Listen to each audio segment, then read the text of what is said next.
Jai Hind students, today I am going to explain your history chapter An Empire Across Three Continents. In this chapter, you will know about the two powerful empires ruled over most of Europe, North Africa, and the Middle East in the period between the birth of Christ and the early part of the 7th century. The empires were the Roman Empire and the Iranian. These two empires were rivals and against each other for much of their history. Roman Empire dominated the Mediterranean and all the regions around the sea in both directions, north as well as south.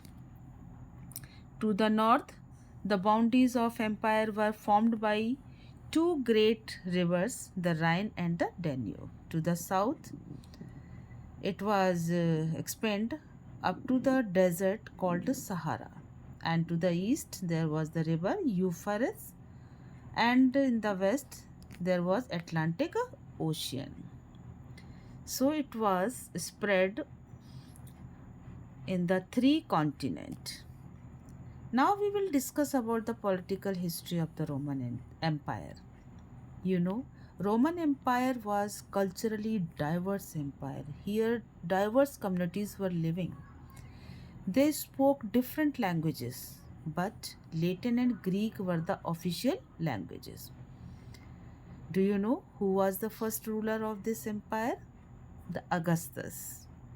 He was called himself the Principate. The fiction was kept alive that he was only the leading citizen, not the absolute ruler as respect for Senate. But he was sole ruler and the real source of authority. Senates were respected a lot because they were very powerful and belonged to the wealthiest families. The emperor and the aristocracy and the army, these were the three main players in the political history of empire. You know, the success of individual emperor depends in control of army. How he is able to control the army. If he is unable to control the army, then he was not a good ruler, unsuccessful ruler. Who has the power to control the army, those were called the successful emperor. Roman had paid professional army where soldiers had to put 25 years of service. The Roman Empire had two types of territories. They were dependent kingdom and provincial territory.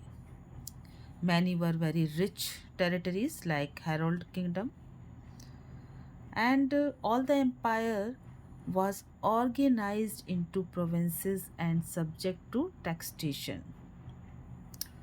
Roman Empire stretched from Scotland to borders of Armenia and from Sahara to Euphrates. You know, here were the three main cities which were very prosperous. Among them, Alexandria, Antioch, and the Carthage. These were situated at the coast of Mediterranean Sea. This is the reason they became prosperous because they were getting the taxes, which cargoes coming here, they were loaded, unloaded. A lot of business was going to be done from these coastal regions. So naturally, they became very prosperous. A city in urban center with its own magistrate, city council and territory containing villages.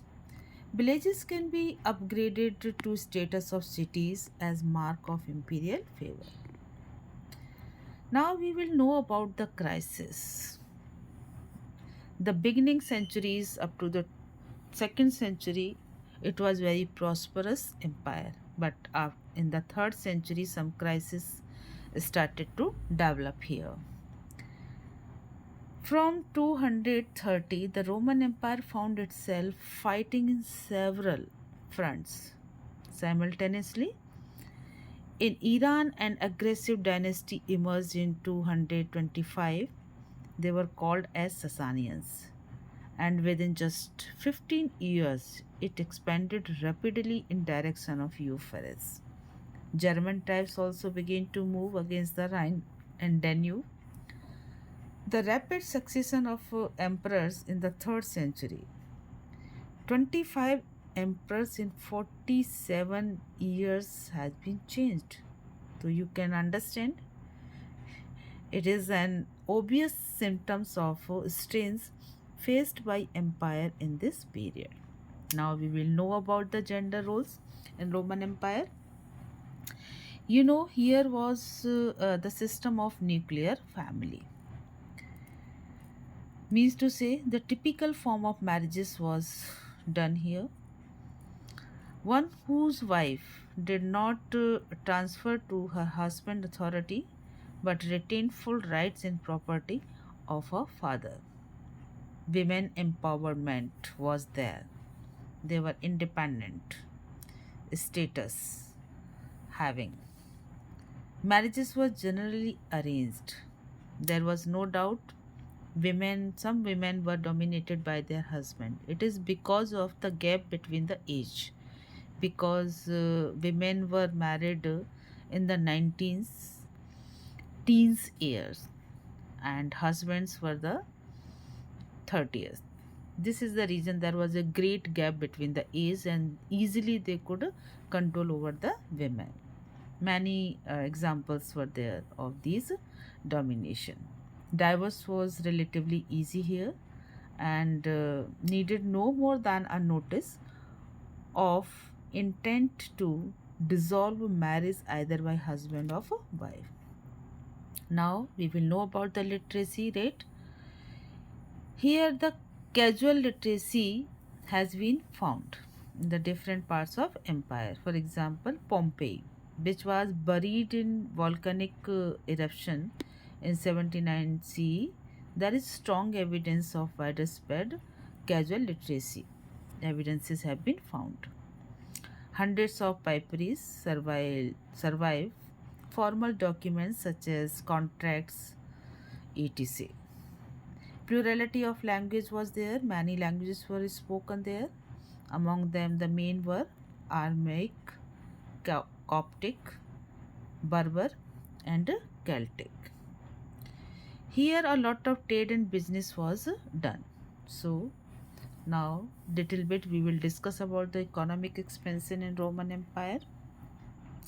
Main areas where the trade and business was flourishing: Spain, north of Africa, Egypt.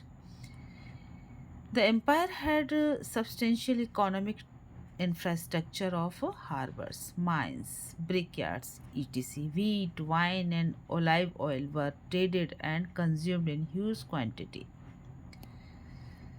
Liquids like wine and olive oil were transported in containers. These were called amphorae.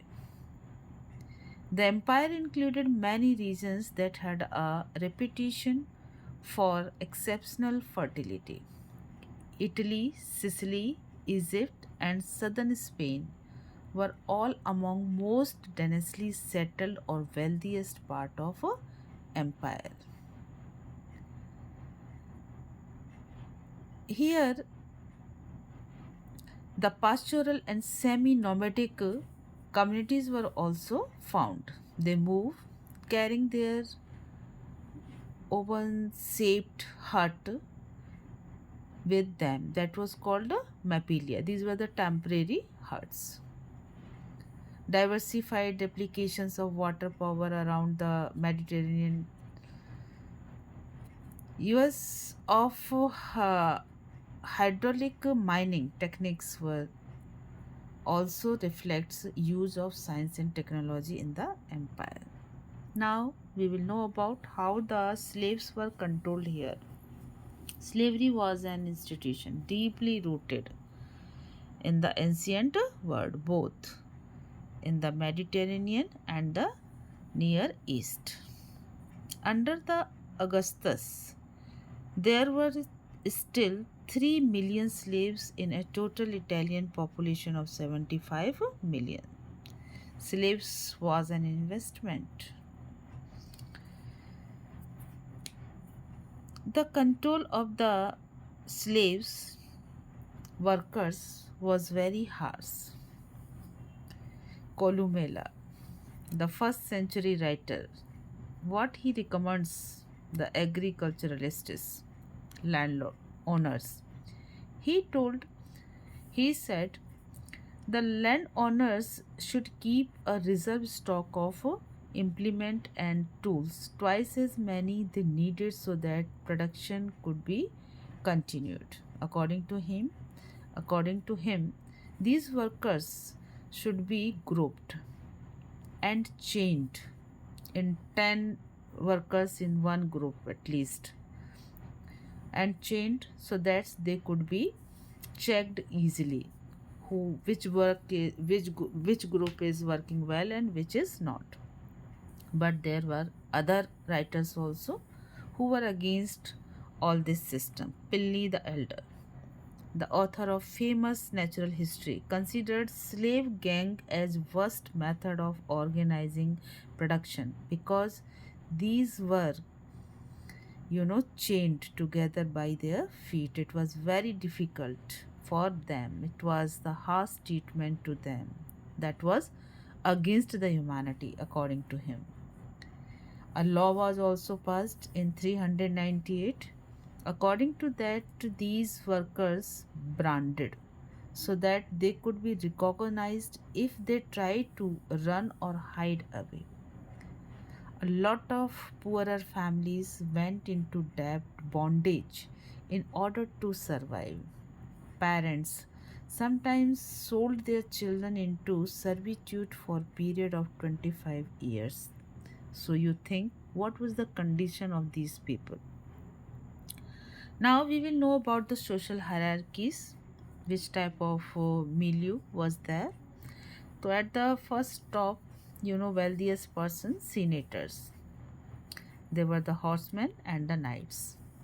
And some respectable sections of the people also were there. That was called middle class. Lower class people were also living, and the slaves. Now we will know about the cultural transformation of Roman world from 4th to 7th century. Roman peoples were polytheist. They, worshipped many gods and goddesses, involved multiplicity of cults that included both Roman and Italian gods like Jupiter, Juno, and Mars. At cultural level, the period saw momentous development in religious life with the Emperor Constantine because he made Christianity as official language. Over expansion led by means to say some reforms, some changes brought by the Diocletian emperor also. He cut back by abandoning territories with little strategic or economic values. Diocletian fortified frontiers, reorganized provincial boundaries, and separated civilian from military functions, granting greater autonomy to military commanders who now become a more powerful groups. That was not liked by the senators. They didn't like the army because army often went against the territory. They did the movement against the emperor for raising the salaries, etc. And the power of senators were also declined because of given the more importance to these army personals. Constantine's chief innovations were in monetary sphere where he introduced a new denomination of the solidus, a coin of 400 half gram of pure gold. It was minted in large scale and its circulation ran into millions. The other area of innovation was division of Roman Empire into east and west and creating of second capital at Constantinople. So these were the great changes which were done in the Roman Empire. In the west, the empire fragmented politically in the western region as Germanic group from north. Those were called Goths, Vandals, Lombards. These communities took over major provinces and established kingdoms that are described as post Roman kingdoms. So, this was the beginning of the end of the Roman Empire. By the 7th century, the war between Eastern Rome and Iran glared again, and Sasanians, who had ruled Iran since 3rd century, launched invasion of all major eastern provinces including Egypt. The expansion of Islam from its beginning and in Arabia has been called the greatest political revolution to occur in history of ancient world. By 642, barely 10 years after Prophet Muhammad's death, large part of both the Roman and Sasanian empires had fallen into Arabs in series of stunning confrontations. So you can see how the Roman Empire was, you know, declined, whereas it was vast empire ruling over the three continents. You could see because of the ups and downs in the political system, it could not survived much centuries. So this was the end of this lesson. Now